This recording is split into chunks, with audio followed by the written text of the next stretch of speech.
क्या आपने कभी सोचा कि हमेशा ऐसा क्यों होता है? हमेशा ऐसा क्यों होता है कि एक ईसाई नन जब अपना सारा जिस्म ढांकती है तो उसे बड़ी इज्जत दी जाती है कि उसने अपने आप को ईश्वर के हवाले कर दिया, पर जब कोई मुसलमान औरत ऐसा करती है तो लोग कहते हैं कि वो जुल्म का शिकार है। हमेशा ऐसा क्यों होता है कि एक यहूदी या सिख दाढ़ी रखता है तो वो अपने धर्म का पालन कर रहा है, पर जब कोई मुसलमान दाढ़ी रखता है तो वो कट्टरपंथी कहलाता है।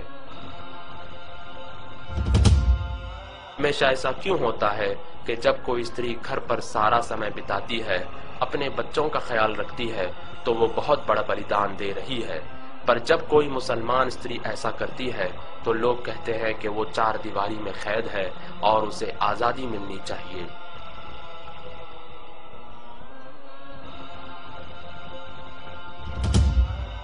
हमेशा ऐसा क्यों होता है कि जब कोई शिक्षक अपने सब्जेक्ट में आगे रहता है तो वो कामयाब शिक्षक कहलाता है, पर जब कोई मुसलमान लड़का इस्लामी शिक्षा में आगे रहता है तो उसका भविष्य बेकार समझा जाता है।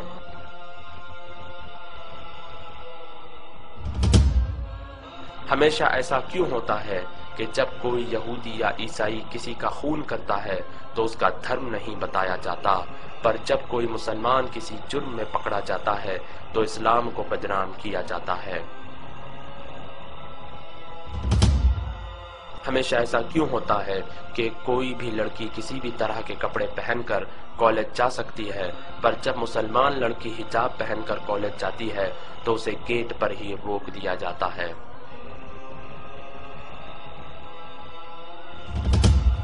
हमेशा ऐसा क्यों होता है कि जब कोई व्यक्ति अपनी जान पर खेलकर लोगों की जान बचाता है तो उसे बहादुर और वीर कहा जाता है, पर जब कोई फलस्तीनी नागरिक अपनी जान पर खेलकर अपने बच्चे को गोली लगने से बचाता है और अपने भाई का हाथ दुश्मनों के हाथों तोड़े जाने से बचाता है और अपनी माँ और बहन की इज्जत बचाने के लिए दुश्मनों से लड़ता है और अपने घर को आग लगाए जाने से बचाता है और अपनी मस्जिद की रक्षा करता है, तो उसे आतंकवादी कहा जाता है।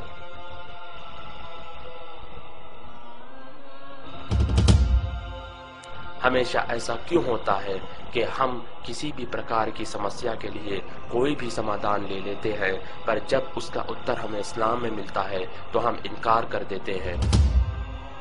हमेशा ऐसा क्यों होता है कि जब कोई ड्राइवर बेहुदा अंदाज से कार चलाता है तो कोई कार को दोषी नहीं ठहराता, मगर जब कोई मुसलमान गलती करता है तो इस्लाम को दोषी ठहराया जाता है।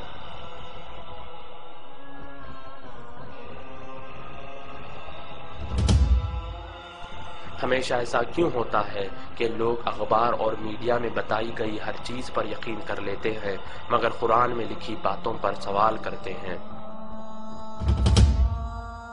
पर इन सारी चीजों के बावजूद आज पूरी दुनिया में सबसे तेजी से फैलने वाला धर्म इस्लाम है।